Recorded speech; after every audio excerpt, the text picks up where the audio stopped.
Hello, everyone, and welcome to the third day of our Bridge to Heaven Masterclass. And oops, I left that little banner up there. Thanks for subscribing to our channel.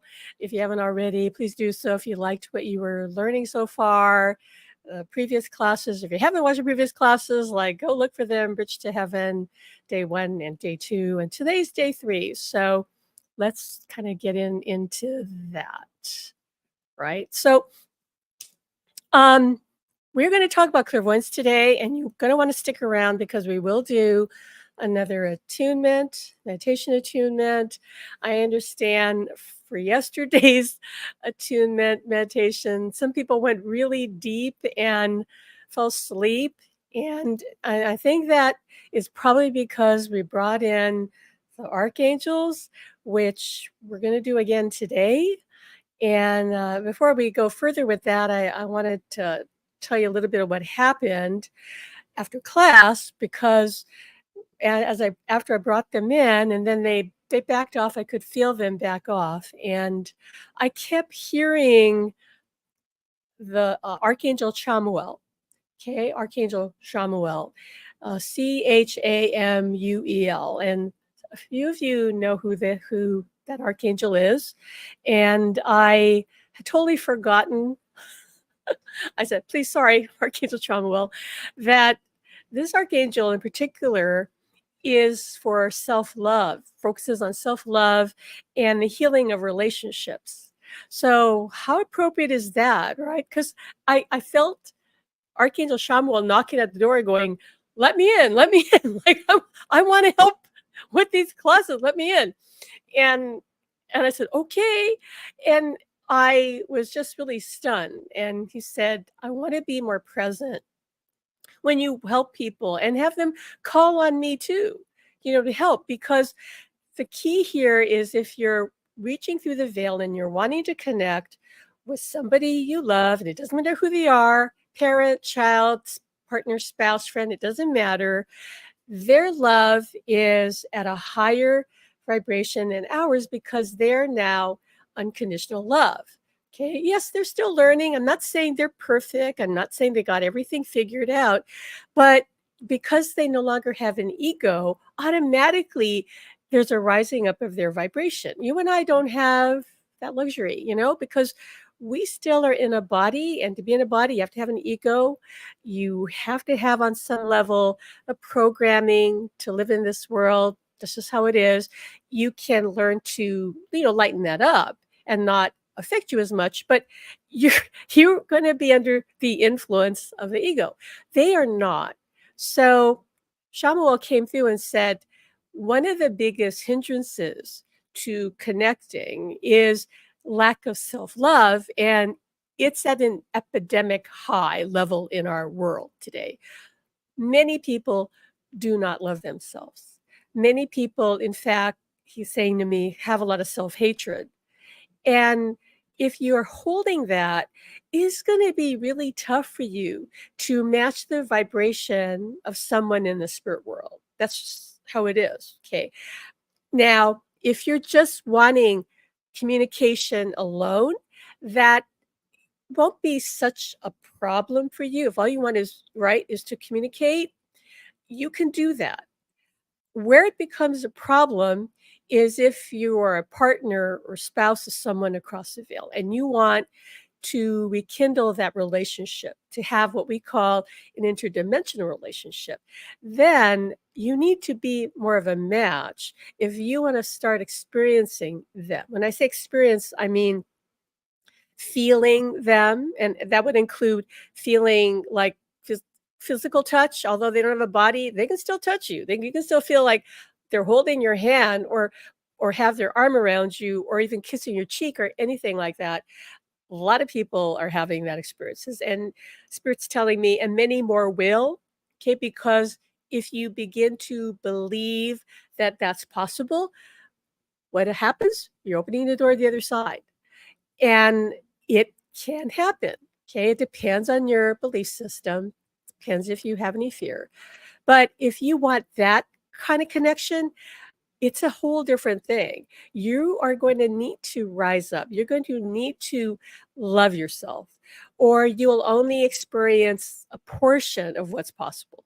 Doesn't mean you won't experience anything, okay? Because again, it depends how strong they are on the other side, because some can project really strongly to this earth plane and to us.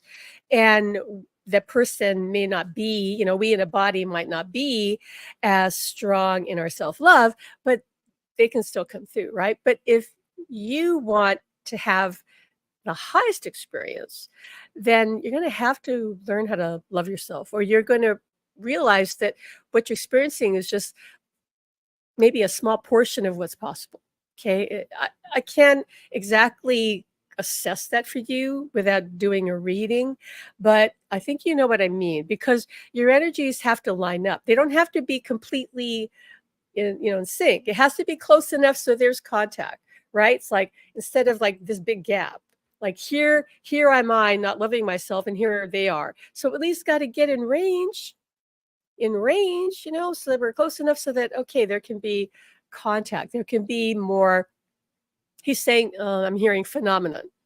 So call on Archangel Chamuel. Like, I'll be sharing more about Archangel Chamuel in the Academy. We're going to do more work with the Archangels in the Academy. And we are going to invite all of you who are taking the masterclass to join us tomorrow.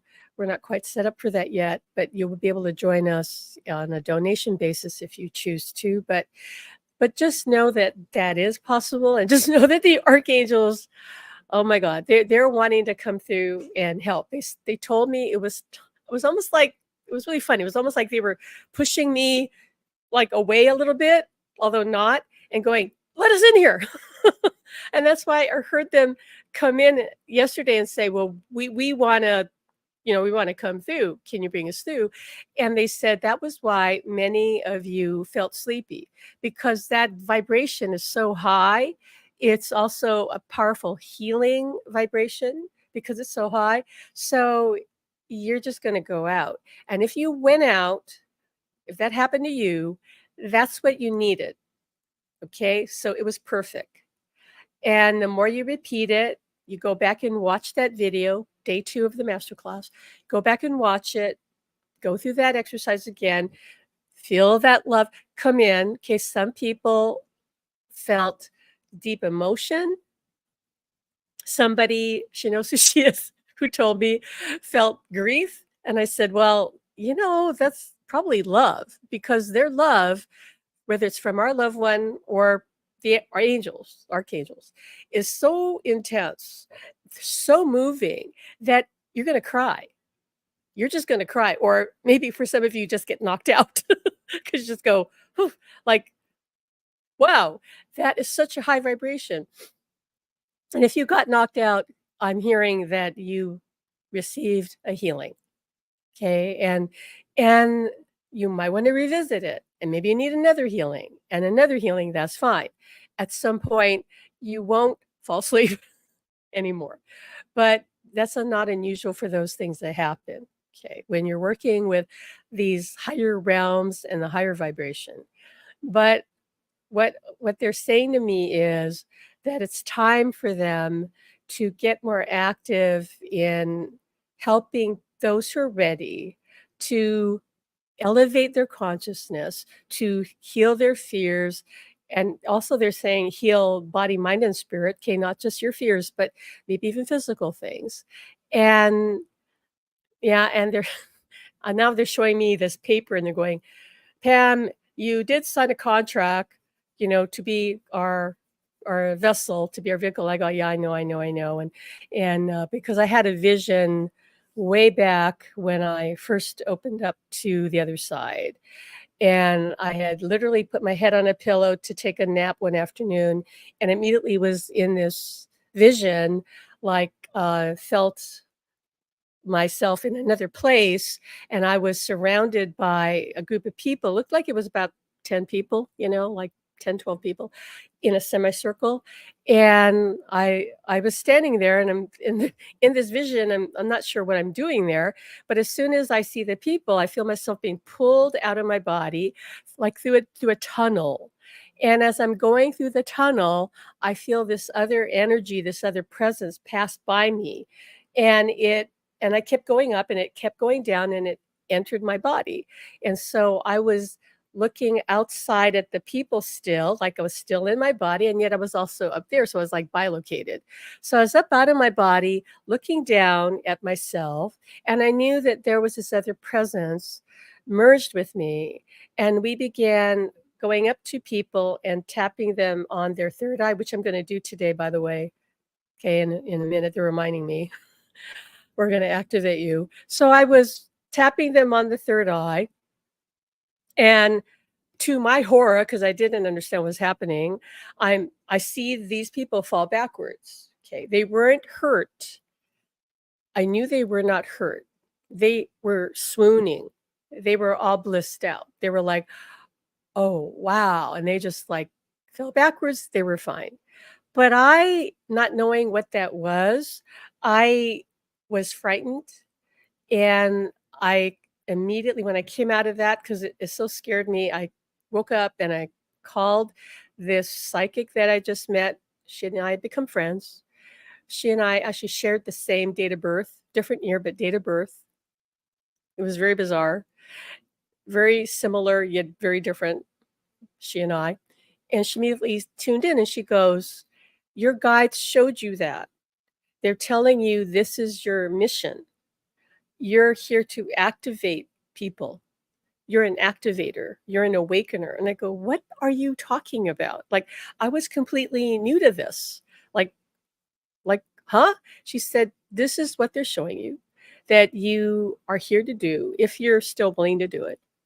And at the time, I just said, "No way." I was too unnerved by it. I could feel the responsibility of it. Okay, I could feel the power of it. And I said, "Well, I'm not ready for that."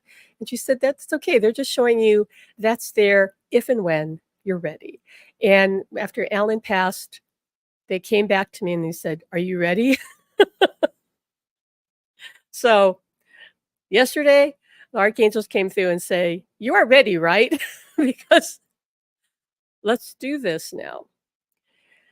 And I'll talk more about that when we do our 4th day, which is class, which is gonna be on Zoom, and I'll go more into that. But I want you to know this is what we're gonna do today. We're gonna activate you in a way that we have not done before. So even if you those of you who are already in our academy, who've experienced our third eye attunements, we have a video on that here on YouTube right now. This is gonna be different. I don't know how it's gonna be different. They just told me it's gonna be different.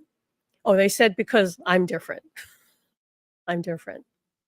So so know that that's real. Know that the other side is very much active in what you're attempting to do. If you're attempting to reach through the veil, and I know many of you are, that they're supporting you and that you can call out to them for help and support, guidance. Okay, I'm hearing your own guardian angels are very much protective of you as well, right? Your loved ones through the veil are also, in a sense, acting as your guardian angels, like, because they can be. They like the role of it, right? Not like they are literally your guardian angel, but they're acting in that capacity because they can protect you, they can intervene, they can make things happen, block things, they can pull you back physically from the brink of disaster. They've done that for me. Ellen's done that for me, and I know of loved ones who have done that for their, loved ones too. So there's a lot they can do, but of course we have to take responsibility too. So when we're talking about clairvoyance in relationship to the other side, I want you to understand that you're already clairvoyant. Okay, I really get frustrated when people think that they're not clairvoyant. Like they don't, I'm never clairvoyant, I've never been clairvoyant, I don't know what you're talking about, I can't see the other side. No, no. If you can see, and even if you were blind, you are clairvoyant, okay? Because that's part and parcel of you as a soul, okay?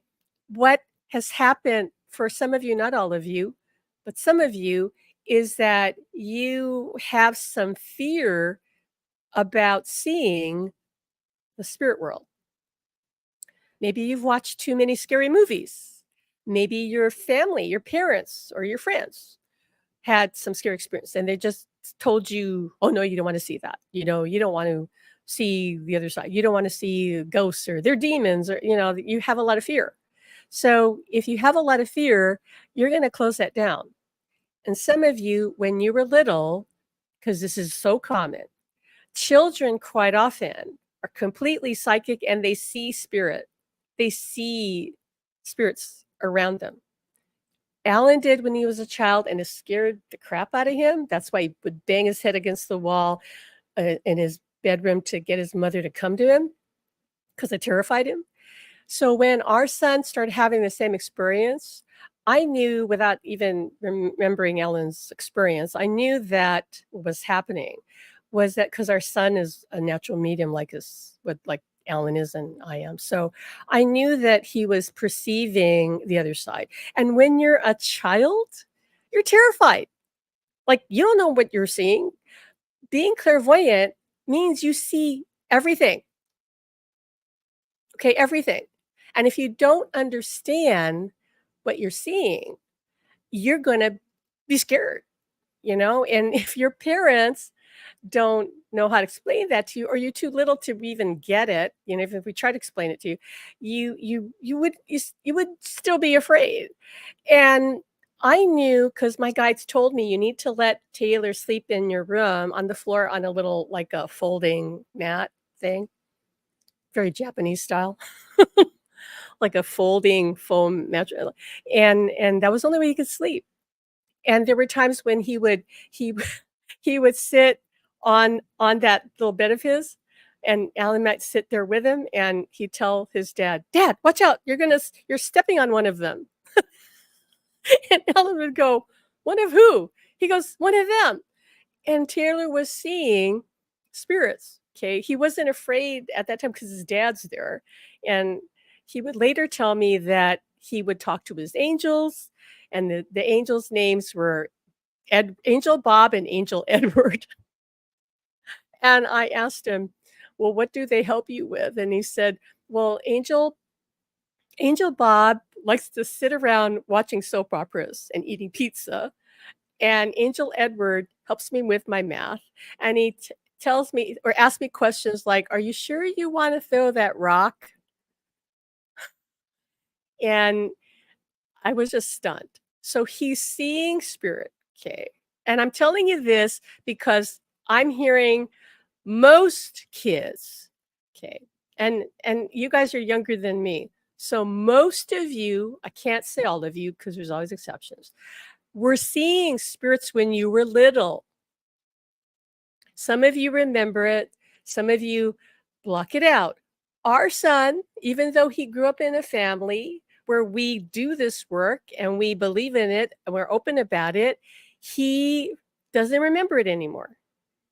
But I remember him telling me things when we were driving around, like on errands or taking him someplace, he would point to me and say, almost like he was at a little bit of a trance. He'd point out, away from himself, and he'd say, "Mom, there's a ghost." Or he'd say, "Oh, there's a dead person."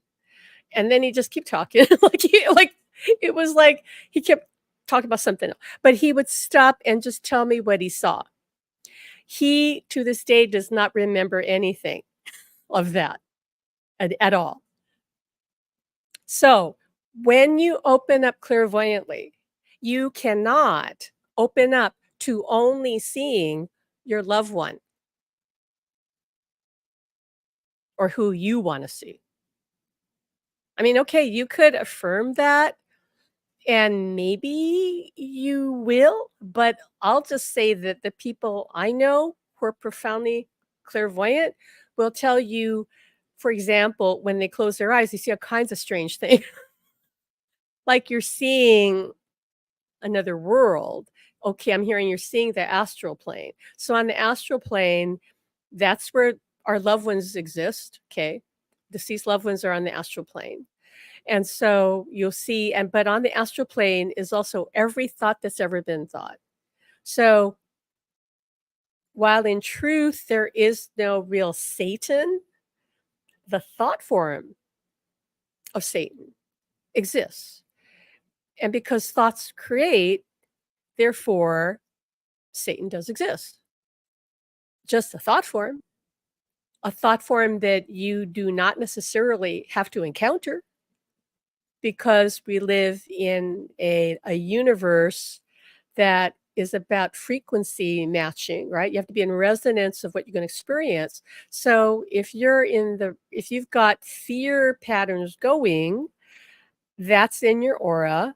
You're going to encounter that when you go into the astral, which, by the way, this is why we never recommend people, unless they're studying with somebody who knows what they're talking about. And we do not recommend people just astral project or try to go out of body unless they're taking a course with if somebody who's an expert, because we cannot guarantee that you're not going to have a very scary experience.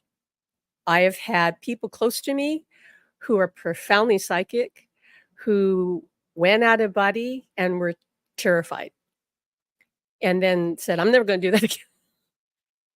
The reason it's tricky, and I don't want to scare you, this is just, Spirit saying to me, this is just spiritual, this is physics, folks. Your thought forms are all in your aura. So if you've got trauma and fear, you have to travel through that. And some of that you're going to match some entity that matches that energy, right? That frequency of whatever the fear is. So the two people I know that I love very much, and one is, was a good friend of mine. She's since passed away. They had a lot of trauma from their childhood, and so one of them spontaneously went out of body, and it totally scared the shit out of her because she got stuck, and she called out to Taylor psychically. And because she was listening to some meditation, which had put her out of body on her earbuds, right? Because that was connected to her phone. He heard her psychically calling out to him and phoned her and brought her out of the out of body experience. Thank God. She said, oh my God, thank you, thank you. He goes, yeah, I don't know why, but it was midnight and I thought you would be asleep, but I had this feeling that I needed to call you. Everybody needs a partner who's psychic like that. I have a feeling I need to call you. And so she was, saved from that. But we do not recommend you arbitrarily learning that I've even heard out of body experts who teach this caution people about it. These are responsible people. Not all of them are responsible. And some of them will say they only take people personally, like work with them personally in groups or one-on-one to go because of that. Because you're going to go through the astral, you're going to hit the energies that match you. If you don't hit anything that is disturbing, you're just lucky that one time. But that's why you can hear people having terrifying experiences. So we're just telling you this because you see, some of you, Spirit saying to me, some of you had these experiences and maybe you forgot when you were even little. And you're like, oh my God, like I don't want to see what, in the unseen world. So you don't know what is buried in your subconscious. So that's why what we want to first say that some of the difficulties you may be having is because you have a fear belief. So you need to address that and clear that.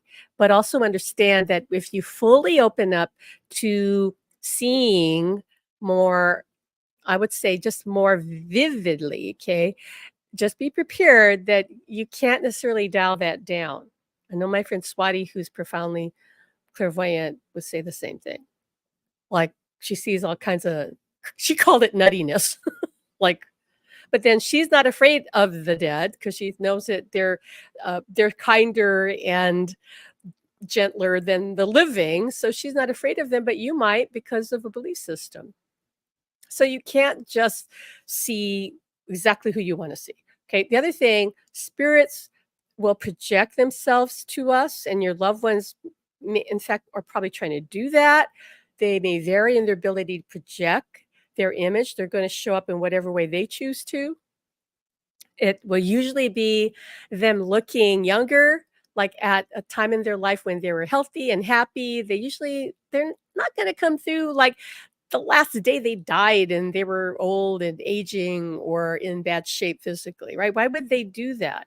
I don't know of any spirit who would do that unless that was the only way for them to make sure that their loved one recognized them.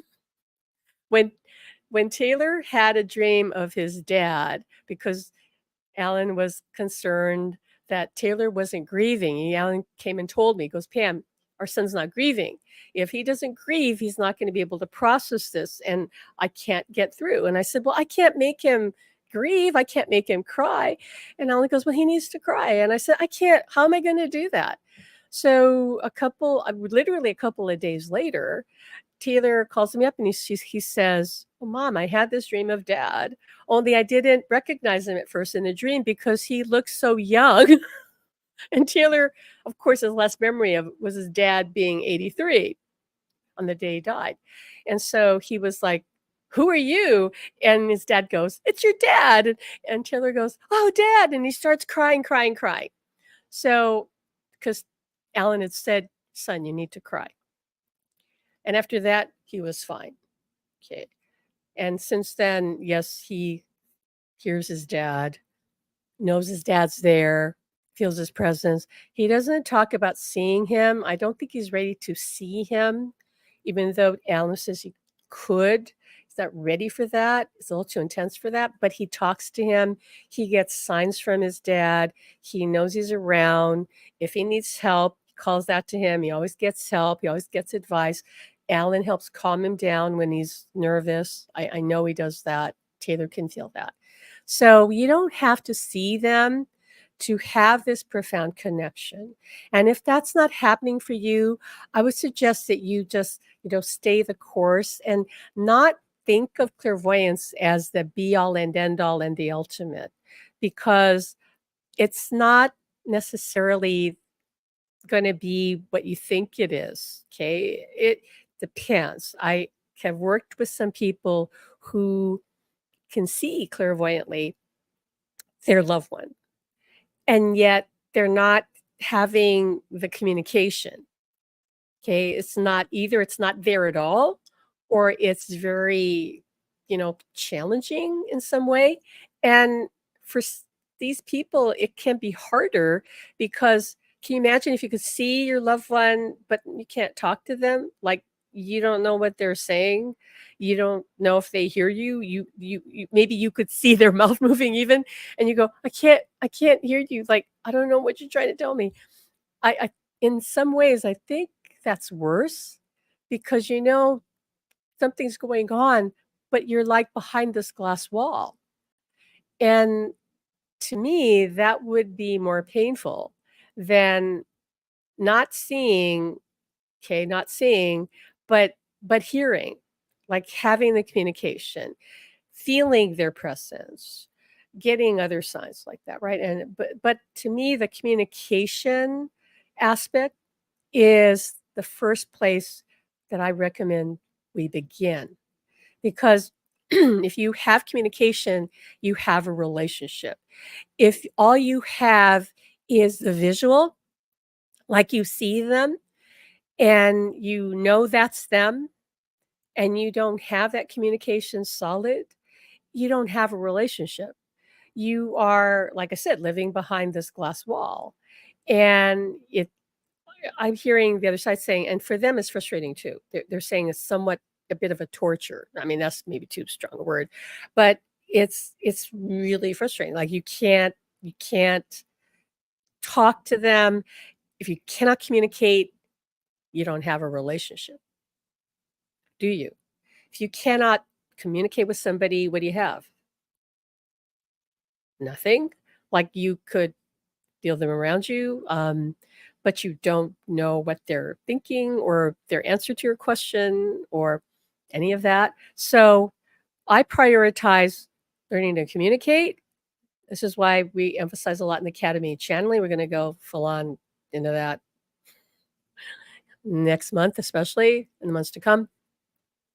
And we put clairvoyance kind of lower on the list as a goal because we've seen it just frustrate people to the point where they just give up and then they don't recognize how they're already seeing them. So let's dig deeper into that because they're telling me, those guys telling me that you are seeing them. And Swati was telling me that too. My friend Swati, who can see Alan and was seeing him from the beginning. And she said, I know you're seeing him, Pam, and he's seeing that too. You're seeing him in your mind's eye. And she says, do understand that when you see here in your mind's eye is exactly what is you would see if you had the full vision out here. It's not different. It's just that we believe that external vision is superior to the inner vision. Why? Because we've been brainwashed into thinking that our imagination isn't real, right? It's not real. You're making it up. You just want to see him, and so you see him in your mind. So you think that if you see them out here, oh, well, that's real. Really? You think so? There's no difference. And so we're going to talk about how to practice that a bit. But first, you got to deal with your beliefs. Like, do I believe it's safe for me to see spirit? Do I believe I can see the spirit world? I can see my loved one through the veil. Do I believe that's possible? Is it safe for me to see the other side, right? All of that. But the inner vision, I'm hearing them again, 100% accurate. Look how the camera went back. 100%. And until you got that down, like you get it and you're acknowledging it. No, but a lot of you, they're saying to me, a lot of you are thinking, no, that's what I'm seeing here is not real. I want to see it out here. And that's your stumbling block and why it's going to take you a while to make that shift. Okay. So you got to first understand that what's in here is completely tuned into them. Okay. They easily project visual, like they're themselves into our thoughts, their words into our thoughts in our mind. Easily, very easy, so easy. That's why you think you're making it up. Okay. All right. So how do you do this then, right? Like, okay, how do I practice my clairvoyance? Here's what we want you to do. Very simple. Begin by getting an apple. This is how Swati taught me. Get an apple, even as I'm talking to you. Can't you guys like visualize in your mind an apple? Any kind of apple, could be a red apple, green apple. I want you to just play with that. Now, some of you will say to me, well, I can't see. That's okay. Can you know there's an apple there? Can you get a sense of the apple? Okay, you can still see clairvoyantly. But to what the best of your ability, visualize an apple on the plate. Okay, close your eyes and see that apple in your mind. Can you see the different shades of color? You know, where because an apple is very rarely like solid red, isn't it? Like there's streaks of yellow or, it's mottled, right? And maybe you see the little stem at the top, whatever, see the apple and then turn it around on the plate in your mind. Turn it around so you see it 3D. And I just want you to burn the image of that apple in your mind. Like you really look at that apple with your eyes closed, really hold that vision. Okay? To the best of your ability.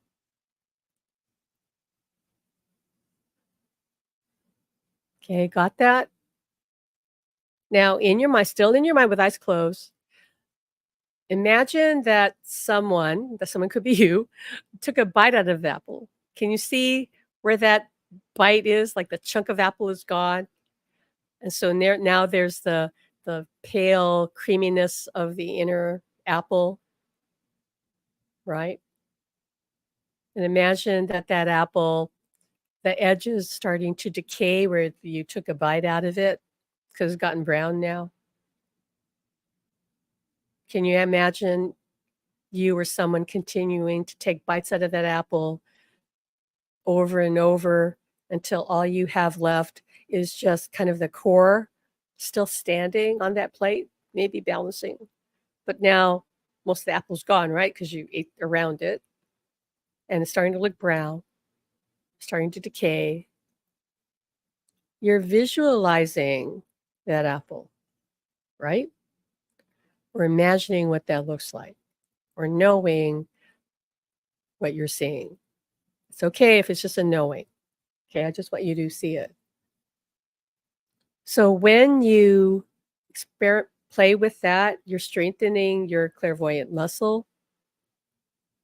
That's one way to do that, right? To just play with those visions in your mind. Another way is to see that apple going, let's go back, let's get a new apple. Let's pull a new apple off the, out of the refrigerator, put on a plate again. And just look at that apple, try to burn that image into your mind. Right? Really look at it, look at it, look at it as best you can. Now open your eyes. Can you still see the apple while you're looking at whatever's in front of you?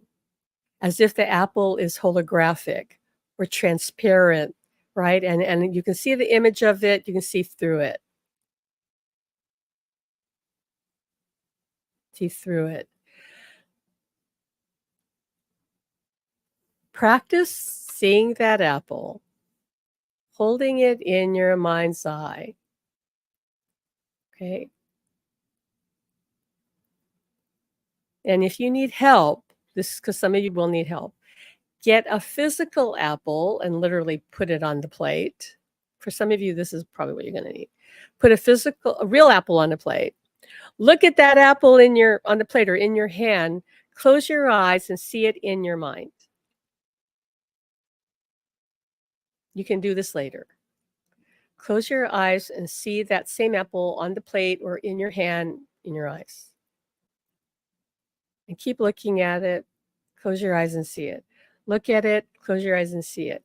You're training your vision to see non-physically, okay? When you get really good at seeing that real apple in your hand or on the plate, because you see it when you close your eyes, then you're going to shift to looking at that same apple, but not closing your eyes, just looking away like at a wall or another direction and seeing that apple superimposed. You keep doing that, you're building your muscle, your clairvoyant muscle.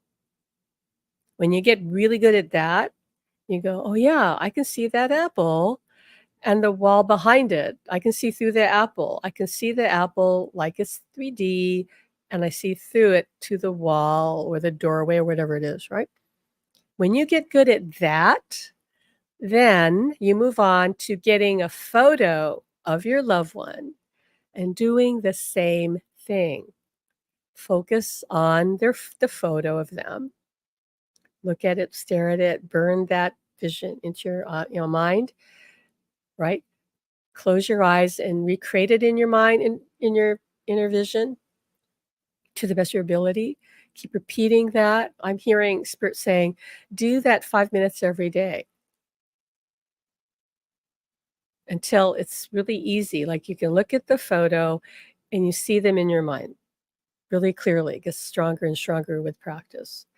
When you feel you've got that down, it's just like you did with the apple, you look at their photo and you don't close your eyes anymore. You're going to just stare off in the distance. Once again, you're training yourself to see them. Does that make sense? That makes sense? Focus on the apple, and then you're projecting that image out here, but it starts with you kind of burning that image in your mind and then seeing it projected out here. They're saying you're training your clairvoyant muscle because you're already seeing the other side. They're saying you were born completely clairvoyant, everyone without exception. But somewhere along the way, even like our son who was supported to see spirit, you decided, well, I don't want to see this, or people don't understand, or maybe his friends made fun of him and he completely forgot because he was doing readings for his friends when he was 12. He took a deck of cards that his dad had given him and went to school, started doing readings for people, and they were like blown away. So who knows, maybe somebody just got upset at that. And our son, who wanted to fit in like most 12-year-olds do, decided, I don't want to do this anymore. So we don't know where you maybe fell off the wagon of believing this. That's okay. Get back on the wagon. It's safe to see the other side. There are children who do see spirits, and like I said, they don't know what they're seeing. So there's somebody in our soulmates group whose son, I think he was 5 when the father passed, and he could see his dad clearly, but he was also seeing other spirits, and he was terrified.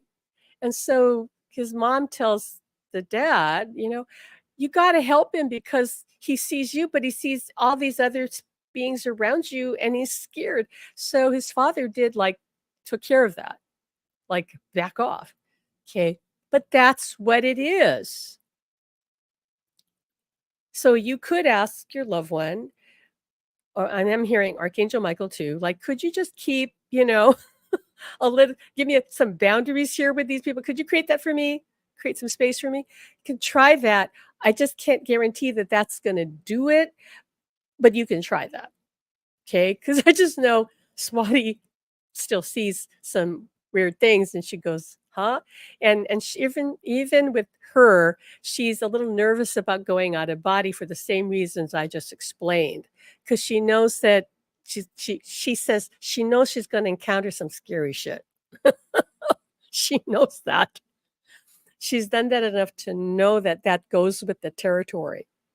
And so I just want to kind of warn you in advance so you don't go, "What the heck? Like, how come nobody told me about this?" I went out of body once spontaneously because my guides actually triggered that for me because I was ready to walk away from this work. I told them, I said, "I quit. I don't want to do this." I quit. I try to quit like every so often. They don't let me. And so they gave me the out of body experience, and I said, "Oh God, that did it. No, I can't do that." So, but they did say to me that I'm very protected. I was told this from the beginning.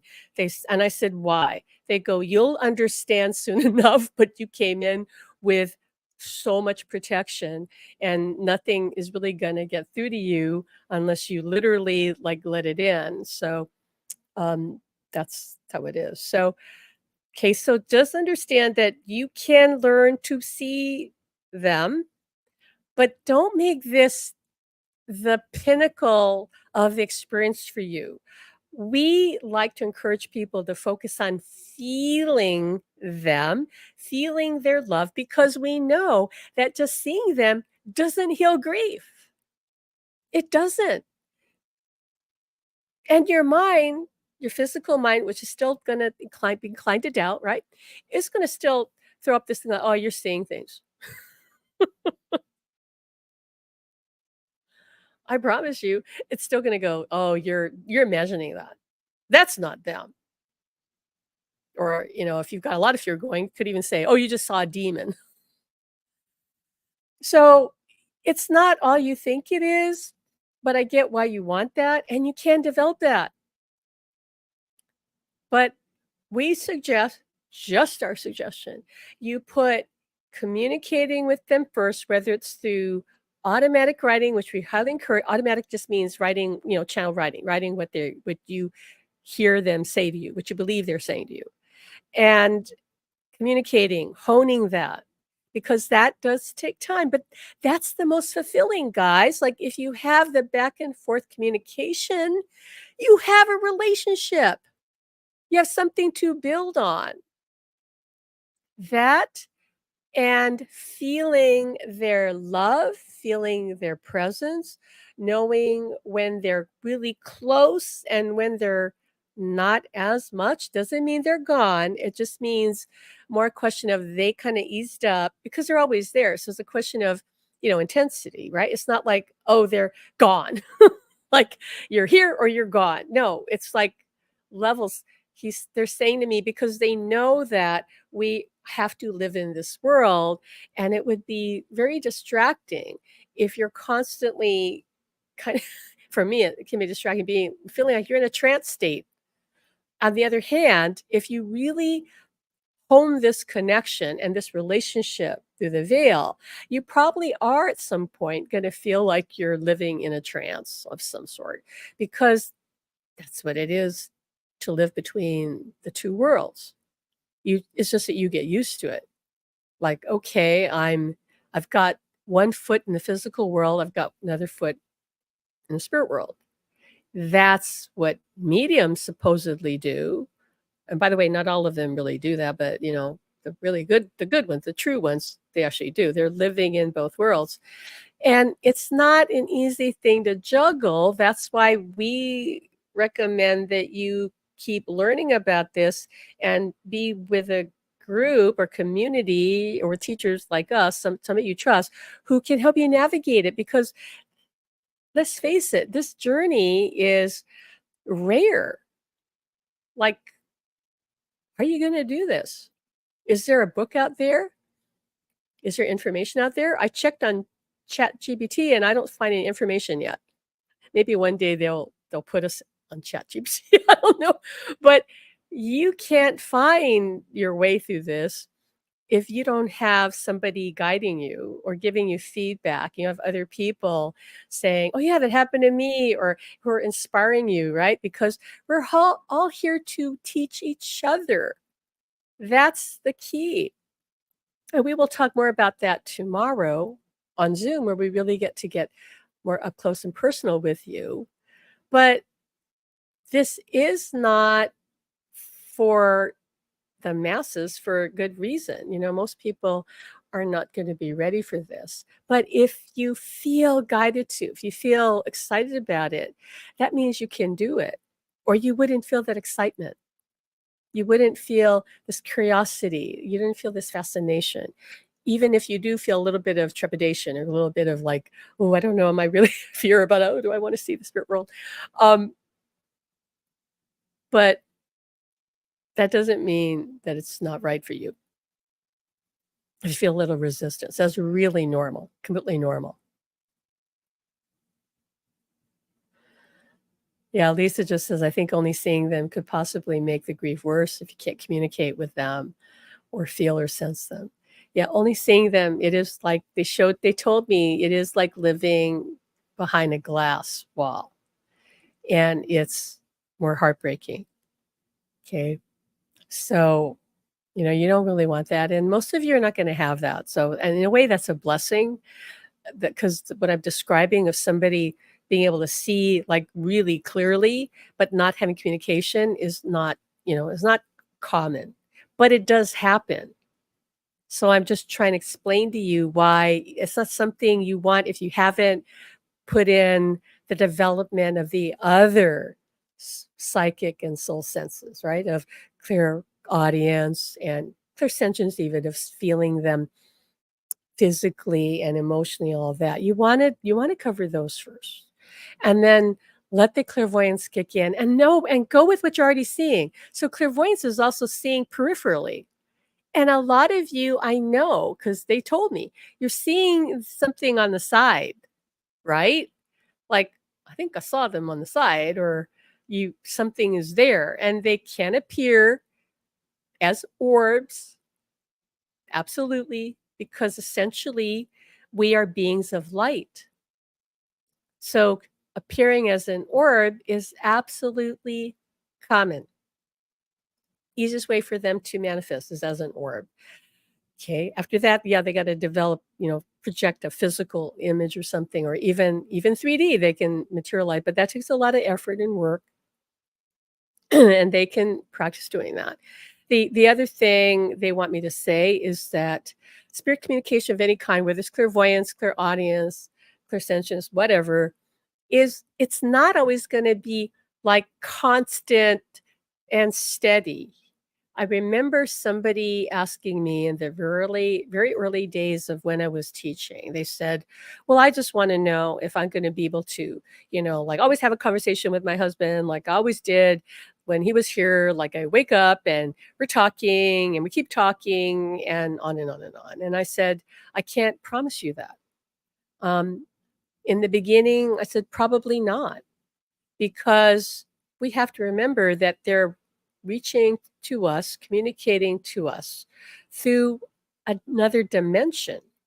And so our frequencies have to line up. It is really like they are on the FM channel or we're on AM. And yeah, we can kind of find a meeting place where there's a bit of an overlap. And now I hear the angels say, and we can rise up our vibration and be closer to that FM dial, but that takes time, and so they can't hold it. It's like you can't hold the connection long enough to be steady, okay?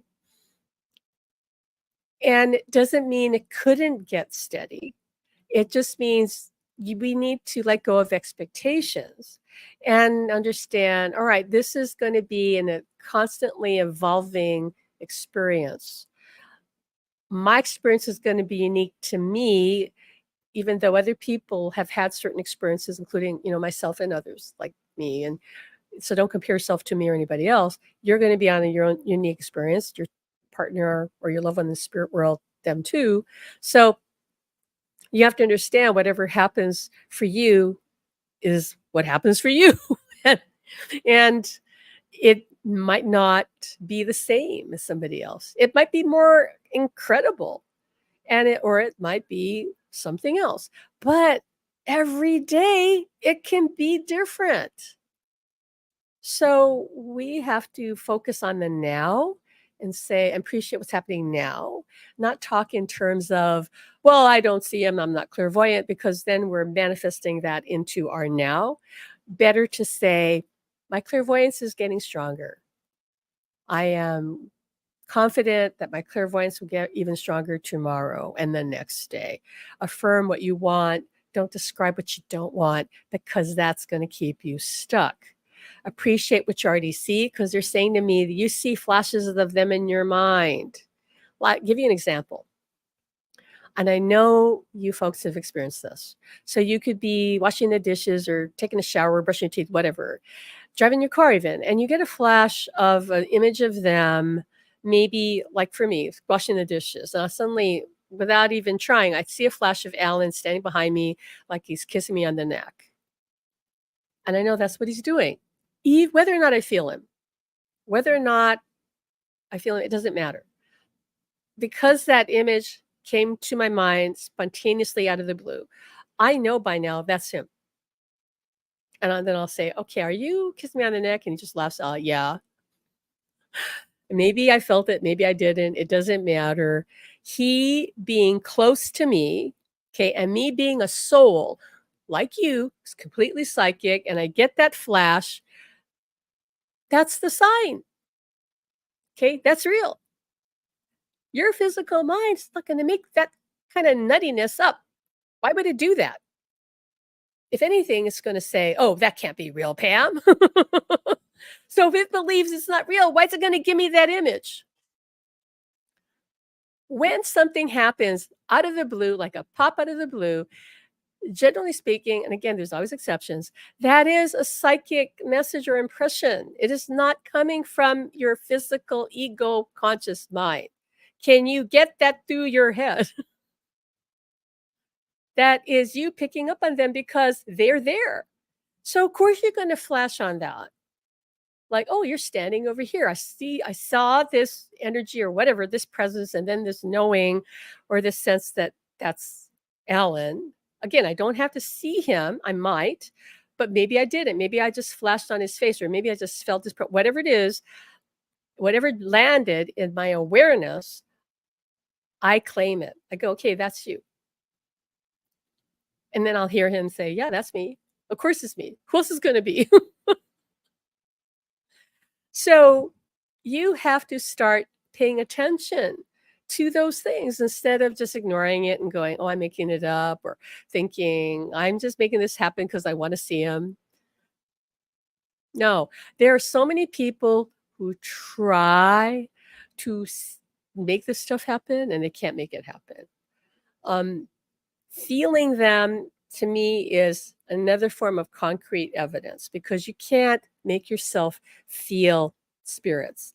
I had a powerful experience of Alan making his presence known to me and some students I was teaching when I was, you know, talking to them and they're gathered around me. This is during COVID time, so they had to be spaced a bit apart. And I'm presenting, I'm talking about Alan. All of a sudden, almost in unison, a few people said, and then the rest of them said the same. They all go, "Oh my God, I feel Alan." And I said, "What are you talking about, everybody?" And as they all started to share, they said they could feel this wave of goosebumps just land. And they knew because one person was a medium, she later said. She goes, "Oh, I know that's Alan." And the rest of them go, "Oh, I felt that too. Oh, I felt that too." They all said they all felt it. Okay. You can't make that up. He came through because he wanted to give them physical evidence that you cannot conjure. Information? Yeah, you could, cheat, find the information online or whatever, right? But the physical sensation, everybody feeling like these wave of tingles rush through their body powerfully was evidence to them. And in the same class, he one student would say he'd ask a question in his mind, and he knew Alan. The next minute, I'd answer his question. And he said he's very psychic. He goes, "I knew Alan was giving you the question, having you answer my question." Okay. So there are ways that they can prove they're with us that aren't just like visual. So embrace that, really go with that. And like Lisa says, yeah, but in that we did make something up in our mind when they quickly come in and anyway. Yeah, well, that's different. That's you deliberately imagining a scene like we taught you on day one, right? What are you doing? You're not making it up. You're setting a scene in your mind like you can do in meditation is say, okay, we're meeting in our special place and I'm visualizing you there. And they step into the, say, movie set that you've created in your mind's eye. And then you have an experience. Maybe you feel them, maybe they talk to you, maybe they show you something, maybe you go on and, have a vision in your mind, whatever. Okay. That's not making it up. I call that setting the scene and saying, "Honey, come in here. Mom, come visit me. Let's come check this out." What happens almost every case, again, there's always exceptions, is that you might have set that scene and then they end up taking you somewhere else.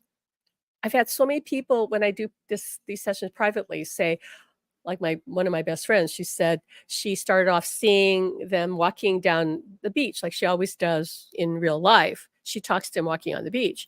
So she saw herself walking on that same beach in her mind and saw her loved one there with her talking to her, right? But the next thing she knows, he says, "We're going to a park." And she goes, "What?" Like, so now they're in this park, a dog park of all places, because well, she loves dogs, he loves dogs.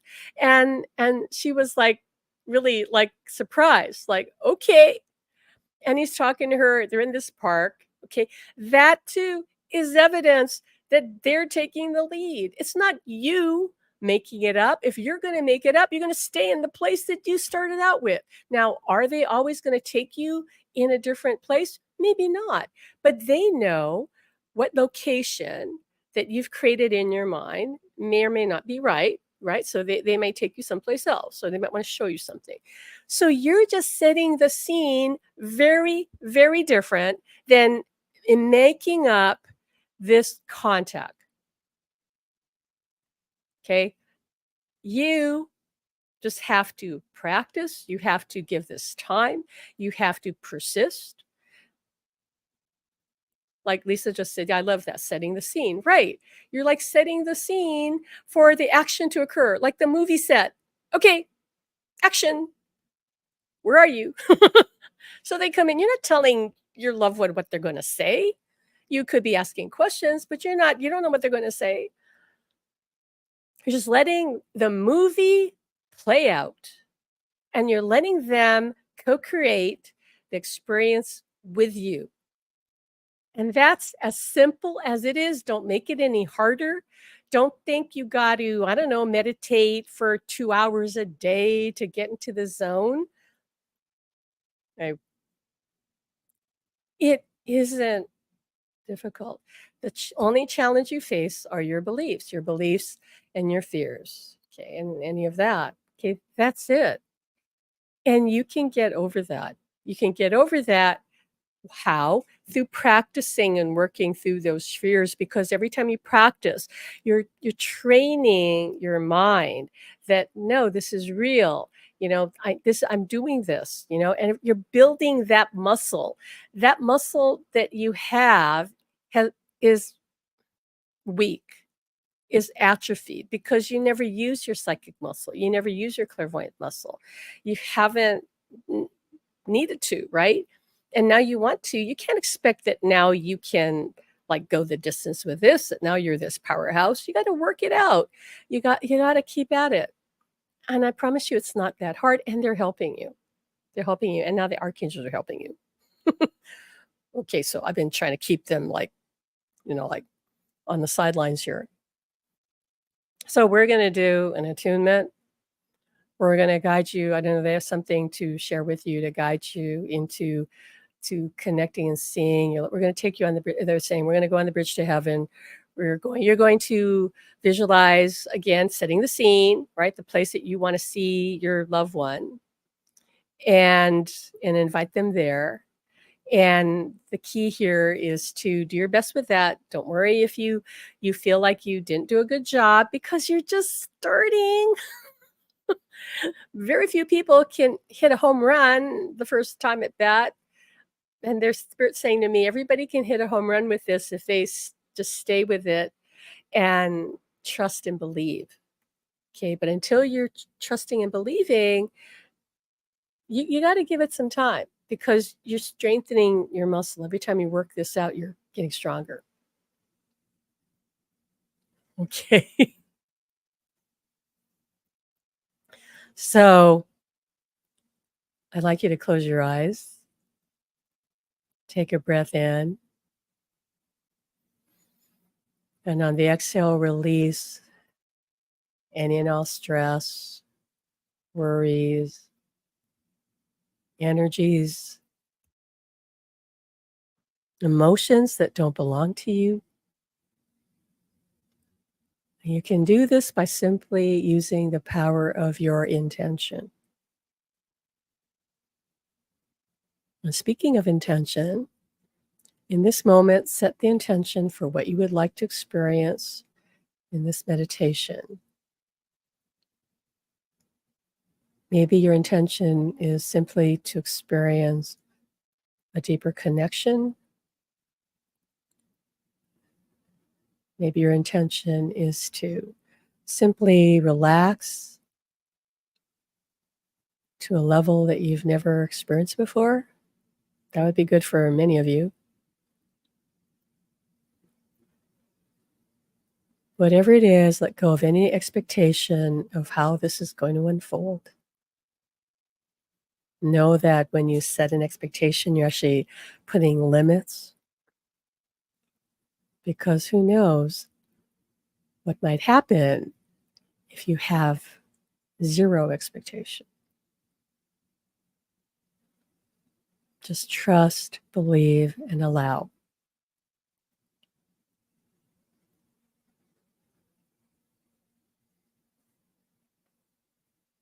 So we're going to call in the archangels.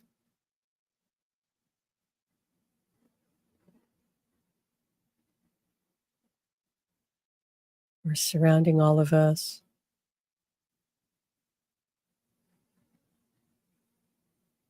And you might feel the intensification of energies. You might have a sense of light, a deeper sense of love, peace, even joy. And they're saying to me to tell you to give to them your burdens. Imagine you're wearing a coat, and that coat is made up of all your worries, fears, and burdens. And maybe that coat is thick and heavy, or maybe that coat is thin and light. Whatever its weight, whatever its quality, take that coat off now and hand it over to the angels that are around you. Just let it fall away and feel your energy rising, lightening, brightening, clearing, becoming stronger. And take a breath in, and on the exhale, set the intention to expand your energy field. Let it expand at least a foot around you. That's the size of your aura. So let this energy that's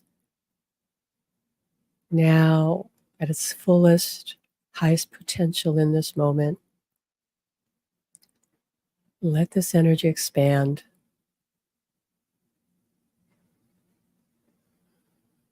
And feel this peace, sense of peace and calmness wash over you.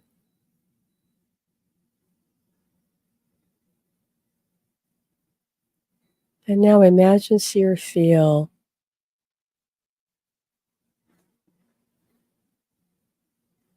a sense of presence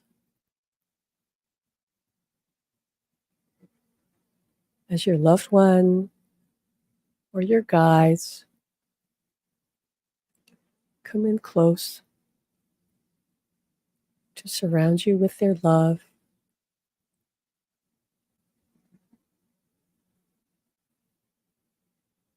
Perhaps they take your hand.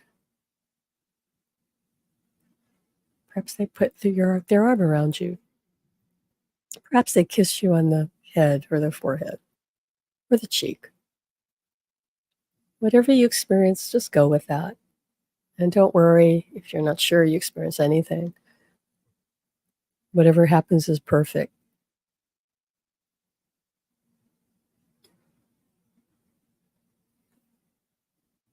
So feeling their presence, feeling your energy field expanded. Know that you are, in this very moment, more connected to your soul in this life right now than you ever have been before.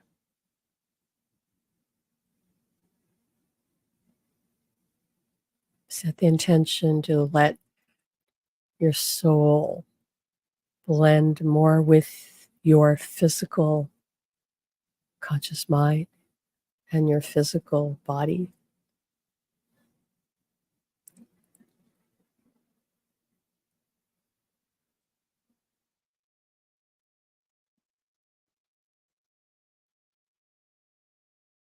And now we'd like you to place your awareness in the center of your head. Again, just using the power of your intention. We're going to activate your third eye. It's located in your pineal gland, which looks like a tiny pine cone right there in the center of your head. If you can imagine it, go ahead and see it in your mind. And if you can't, it doesn't matter. Again, it's simply your intention that's going to make this happen.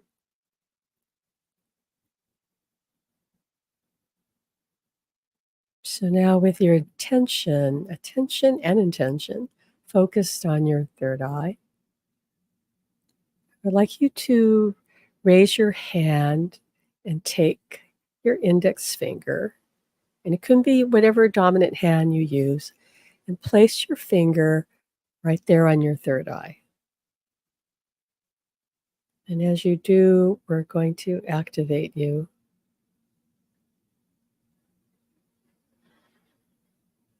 So whether you feel the pulsation of that activation or not, know that you're receiving that activation and attunement, and just trust it. For some of you, it's going to be intense. For others, it will seem like nothing at all. But we promise you that something is shifting, something is activating. What I see is a rippling of energy going into your third eye, flooding the pineal gland, cleansing that gland. The energy is swirling, decalcifying the pineal gland, because for many, if not most of you, that gland is calcified for various reasons that we are not going to get into here. But the energy is clearing that, clearing that, clearing that.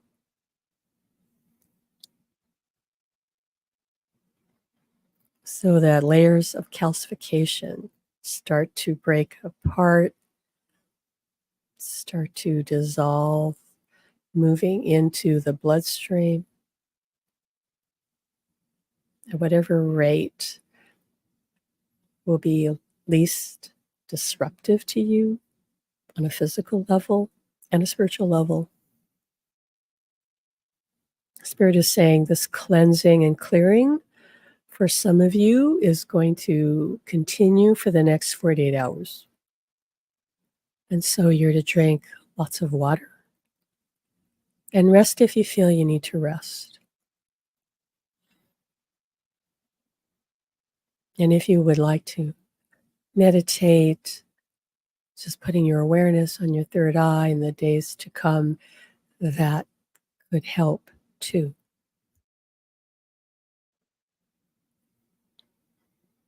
But for now, just stay focused there in your third eye.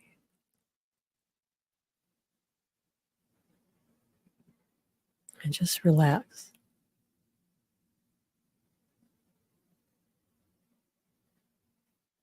And the energy is still clearing and cleansing.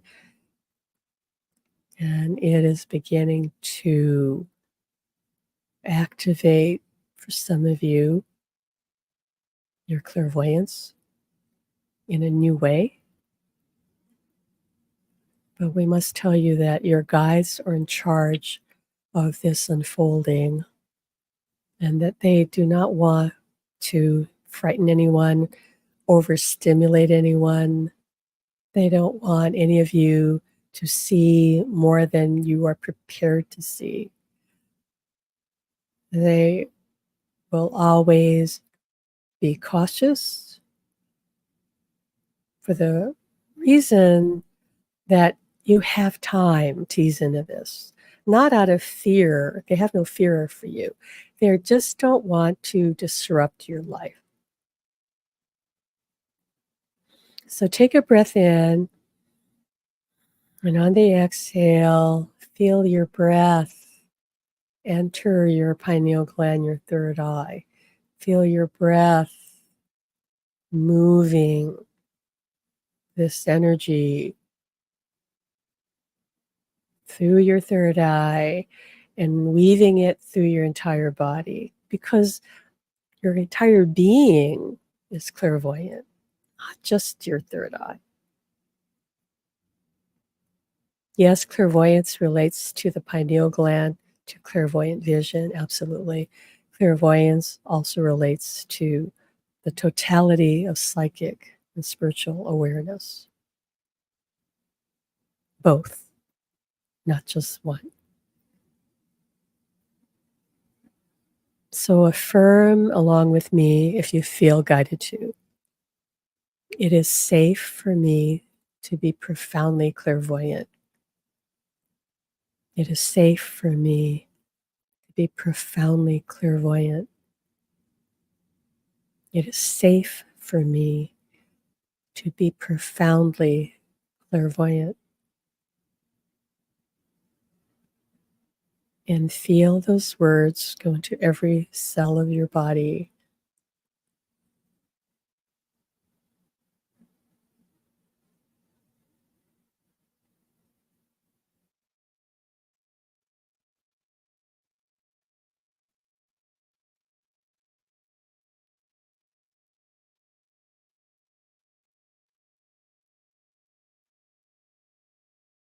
And as you let those words sink in,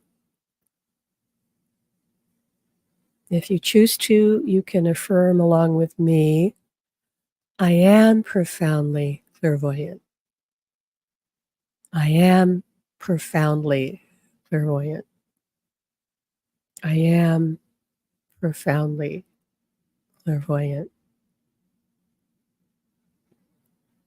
And feel the power and truth of those words permeate into every cell of your body.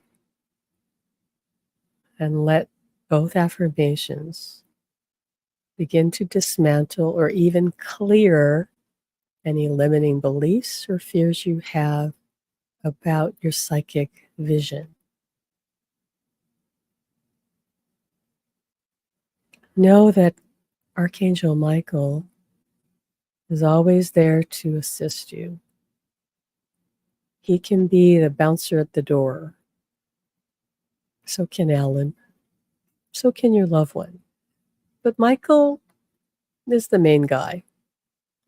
He's got a reputation for that across the universe. So let him be your protector. Let him be your guardian. Because he is fearless and he is all powerful, as all the archangels are. Know that there is never, ever anything to fear but what you fear.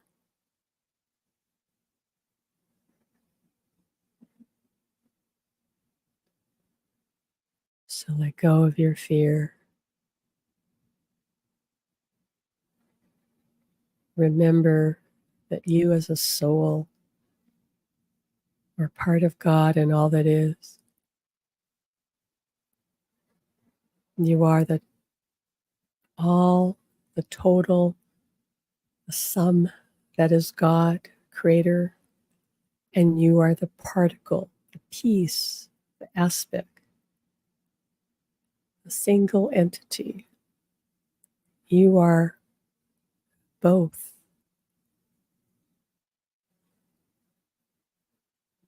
And you will remember that completely when you cross over to the other side. But right now, even with an ego, when we say these words to you, you as a soul can feel the resonance of that truth. So take that in.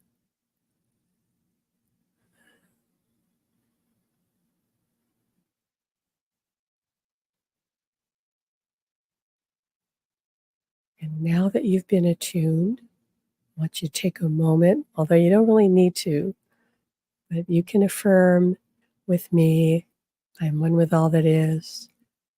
I am one with all that is. I am one with all that is.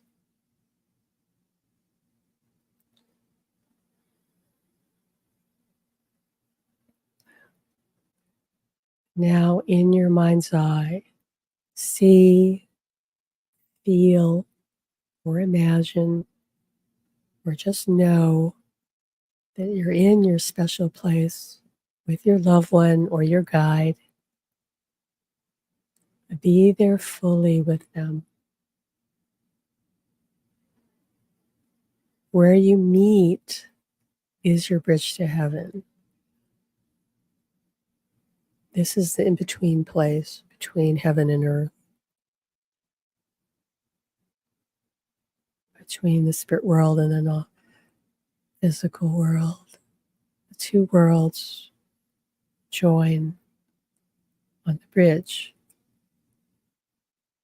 And every time you go to your meeting place, that is your bridge. And every time you visit this place, you are making your connection stronger. So be there now. Perceive your loved one or the spirit world to the best of your ability.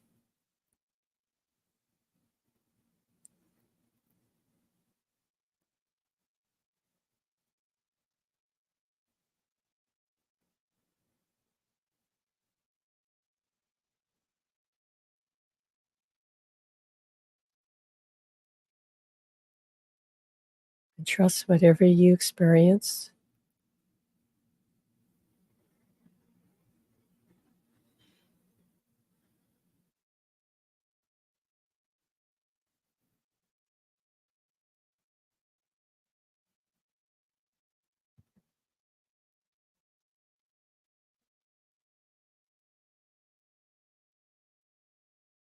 You might feel imagine or see the angels surrounding you as I see them,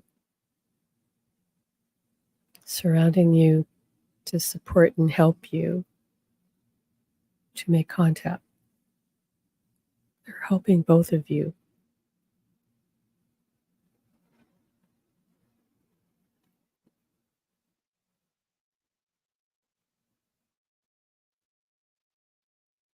So just enjoy your time together.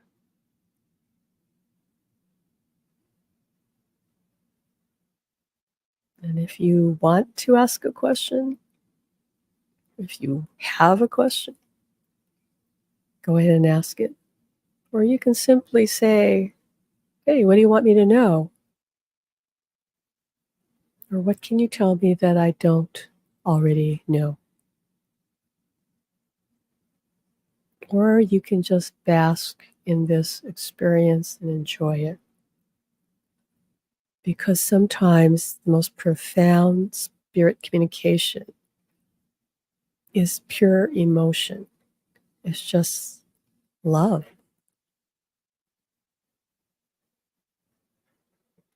For in the spirit world, they don't communicate in the same way we do. They just know what the other person is saying. So right now, I invite you to become merged with your loved one or even your guide. Merge with them energetically. Because in truth, we're all one. So you can become them and know what they know. You can just know what they want to say.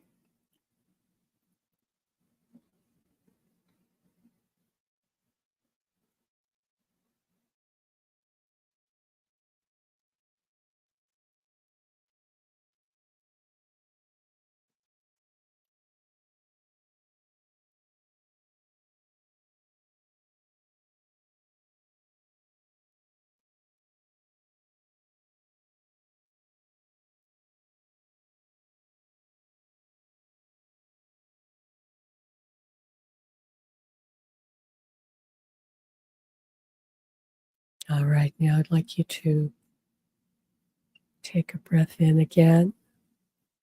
And this time, let's set the intention to begin to bring ourselves back.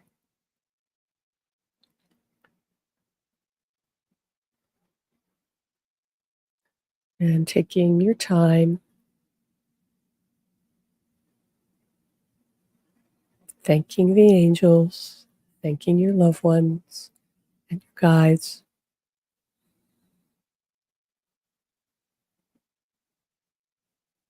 Bring your awareness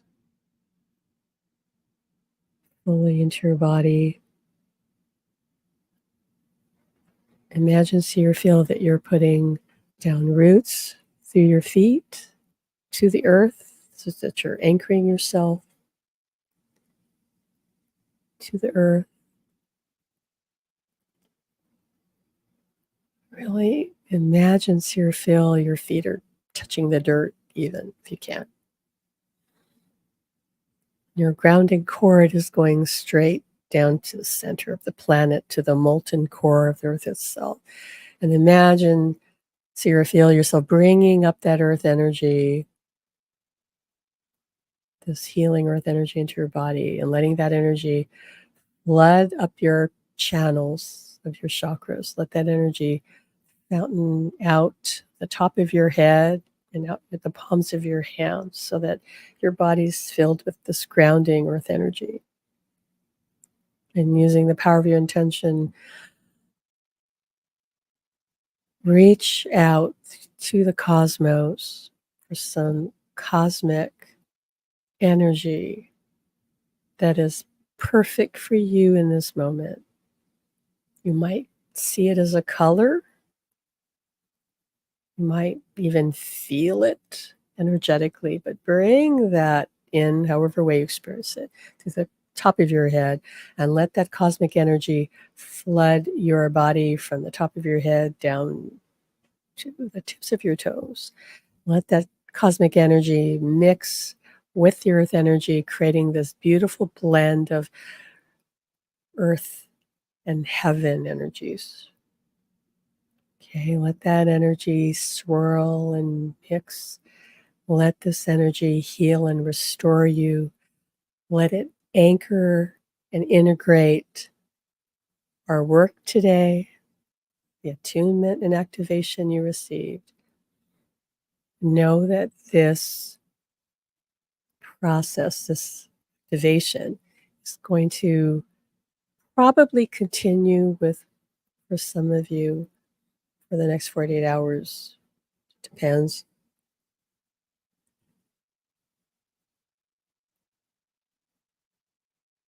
And when you're ready, bring all your energy back by rubbing the palms of your hands together and feeling your feet on the floor. Maybe you're on the rug or wherever you are that you're sitting, right? You can repeat this attunement and activation whenever you need to, as often as you need to. As we always say, you are in every moment different. You're always changing and growing and evolving, minute by minute, millisecond by millisecond, really. So when you come back to this, you will be different. At the end of doing it a second time, a third time, a fourth time, a fifth time, a sixth time, et cetera, you will always be different. You will always be at a new place. The only constant in life is change. So you can never not change or grow or evolve. Even if you folded your arms right now and said, I'm never, ever, ever changing, you couldn't stop your growth. So you might as well go with the flow of it and embrace it and celebrate it, relish it, and enjoy it. So we wish for you more love and light, and most of all, a connection that grows stronger with each passing day, because it can and it will. If you just continue to persist and practice and release your fears, ask the angels to take that from you. Okay? On our Zoom meeting, we're going to go further into this. And if anybody's watching this on YouTube and wondering, well, what are you talking about this a Zoom meeting? That's the fourth day of our master class. And we're going to go further into how the other side can help us make contact and connection through the veil. We're going to talk about channeling a little bit. Okay, so because channeling is something everybody can do. You're already doing it. Everyone goes into a channeling state, pretty much everybody. without even realizing you're in a channeling state.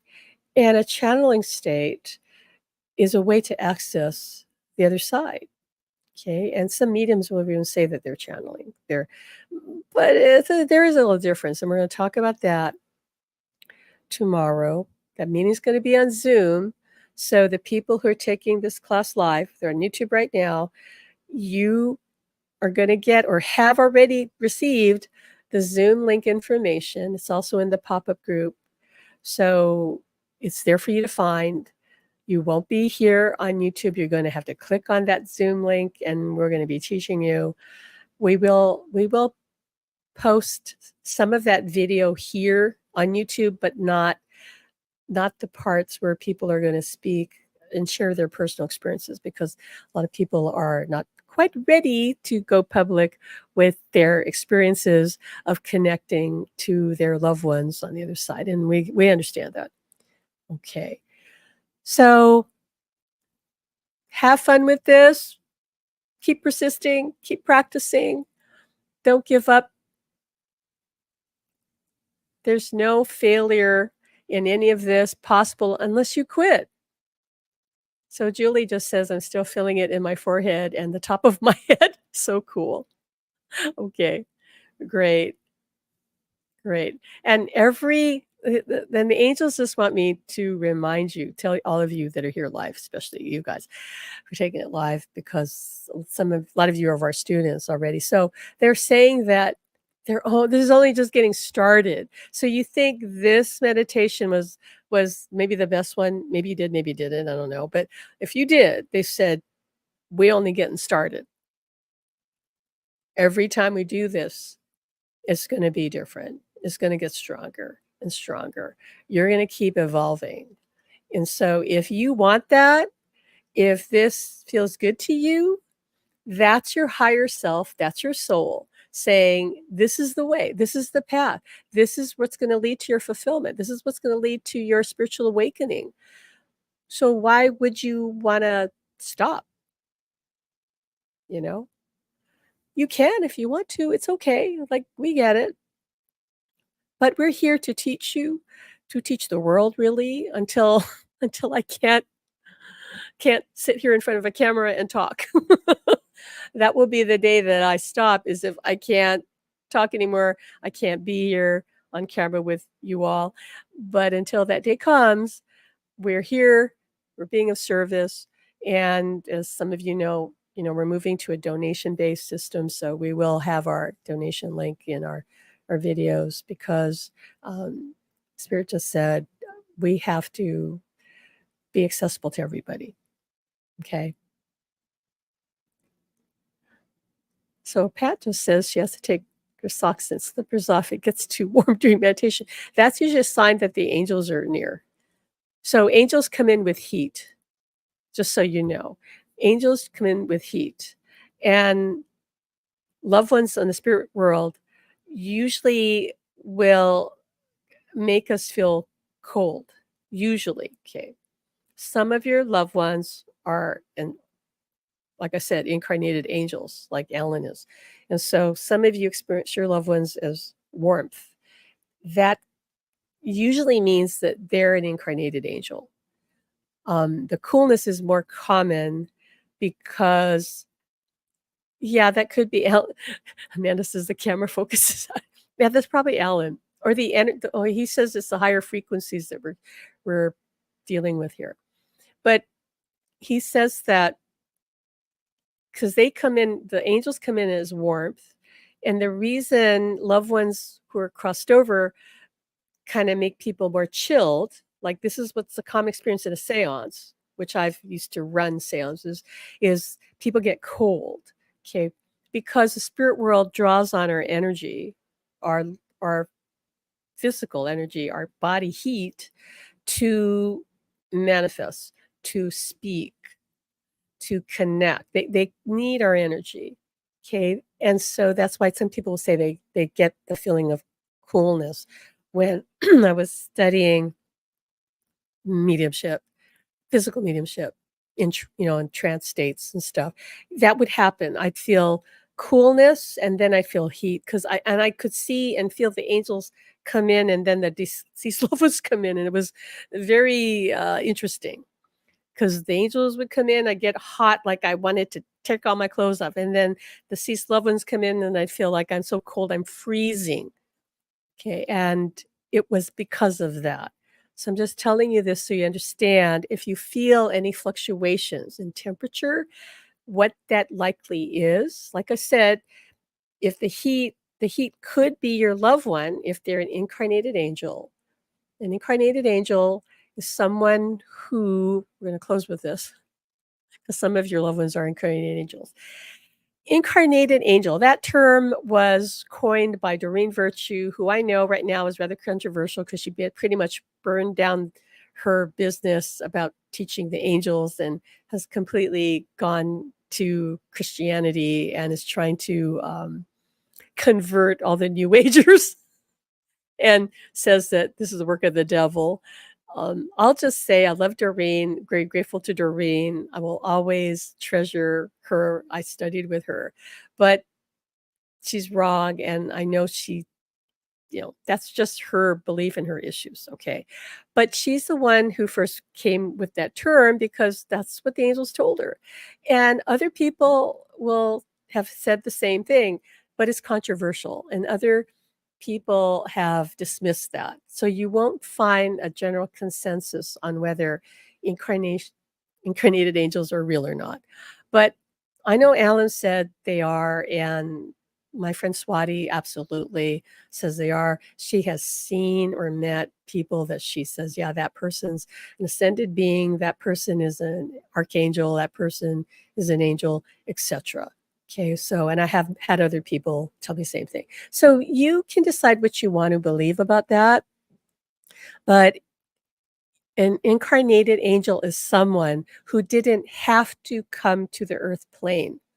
They weren't, let's say, compelled to be here only for their soul's growth. Although we incarnated angels are going to grow as a soul, but they came to serve. They came to teach and serve. And in the case of incarnated archangels, that as Swati said, Alan is, they came here to help people, teach people how to embody their soul. And that's what I was told was my mission.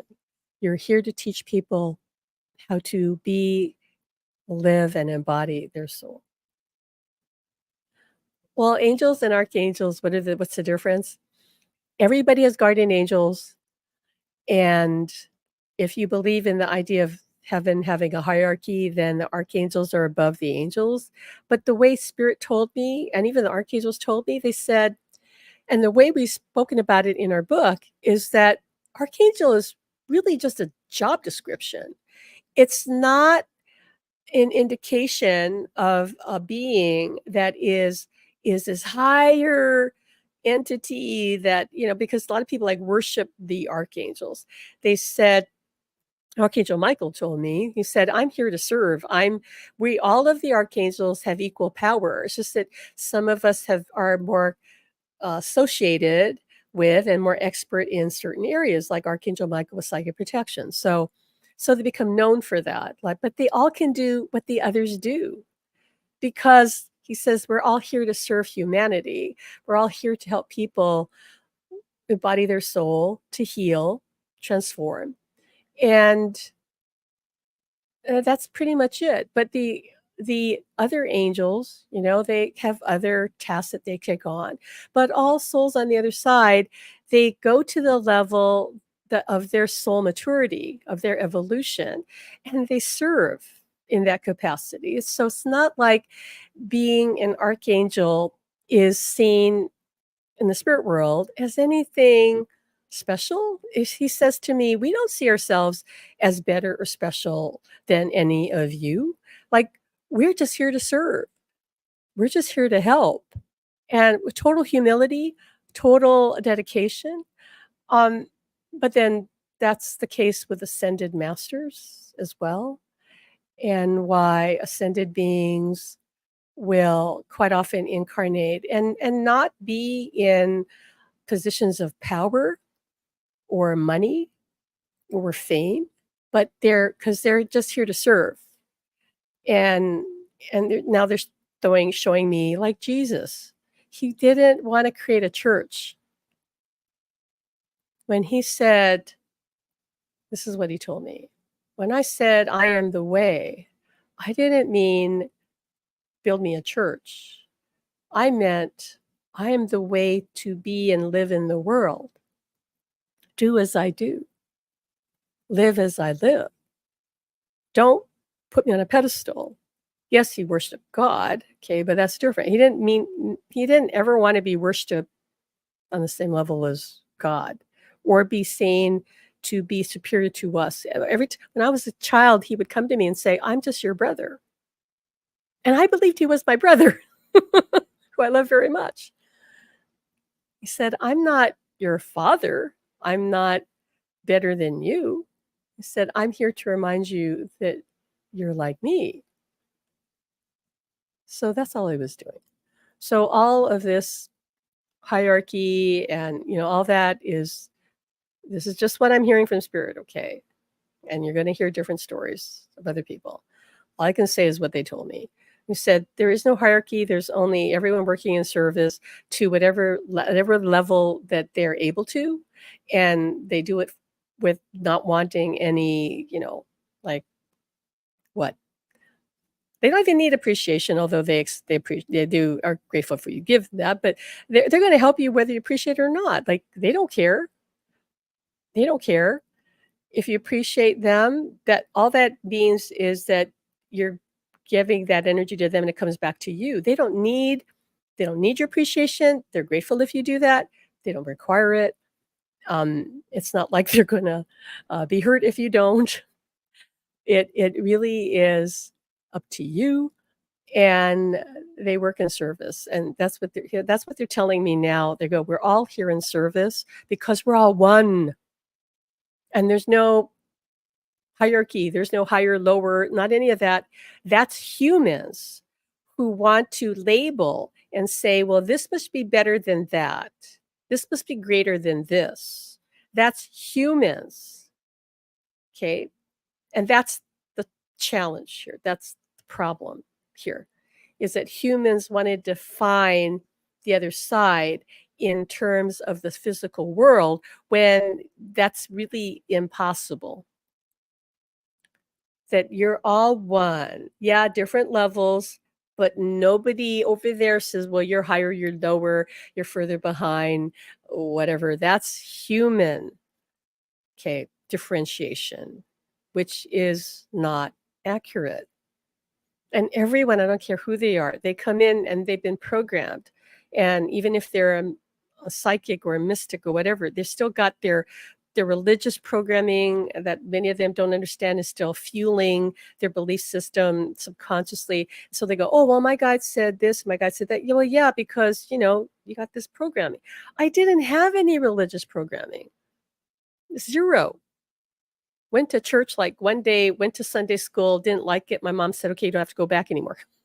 I just all I did was watch movies about Jesus, right? And I didn't have any indoctrination. I did later study the Bible as an adult and even got ordained by a preacher who did teeth healings, turned teeth, amalgam teeth fillings into gold because he believed that you should be able to prove the power of God. So that was really cool. I studied with him. Ellen and I did. But he said how the Bible got it all wrong. How it was distorted, and he taught that. He taught that. So I have studied that, but I wasn't indoctrinated in that. So Claire says King Arthur had it right. He had a round table and they were all equal. Yes, and this is what the other side says for that we should all understand we're all equal. And this whole putting people in categories, this is why the world is so messed up. Right? Well, you're better and you're lesser and And and I've had the other side tell me, "You know how many homeless people," not saying all of them, they said, "But there are many homeless people that are actually ascended beings." And I did a reading for a friend in which she asked me about someone she friend who had gone missing, and I saw him as this ascended being on the other side. And I said, "Yeah, he you're gonna find that he's passed. He overdosed." And I told her, and then but I see him, and he's with Archangel Michael, and I think it was also Archangel Raphael. And I said, but they're telling me that he's an ascended master, and he came here to teach compassion. Compassion. Okay, so they quite often will be in a situation where people feel, the confused because this person seems, they know this person is special or different and loving, and yet they don't understand why this person maybe is struggling. In this young man's case, he was a drug addict. He was always homeless. But his friends did they go, but he's such a beautiful soul, because they could see it. He's such a beautiful soul, and he's so loving. And they go, so when he passed and he spoke to me and he said, tell them, because I was here to teach them compassion. And I told my friend that, and she said, you know what? That's what he did. He said, we did learn compassion, and to have compassion for the poor, for the downtrodden, or better yet, to take action to galvanize and support people who are less fortunate. He said, this is the time of the awakening. I'm not saying you got to go out and save all the homeless people. Okay, I'm not saying that. What you're guided to do, you do. But you don't know who you're passing on the street and you're looking down on and thinking, feeling sorry for them. That guy fulfilled his mission, and he crossed over, and he was greeted by all the archangels. Okay. And for a job well done. And so it's not about being special. Most of ascended beings are not wealthy. Not that they're all homeless. That's not the case at all. But their needs are met, but they're not. And Alan says that this young man, his needs were met. He was actually happier homeless. And my friend said that too. She goes, yeah, you don't understand it. He was happier living outside. In Hawaii, you can do that. All right. So that's enough of that. We kind of went on too long on that sidetrack. Okay. So take a breath in. Let everything go. Center yourself in that love as you go on with your evening or your day, whenever you're watching this. And we'll see you next time. All right.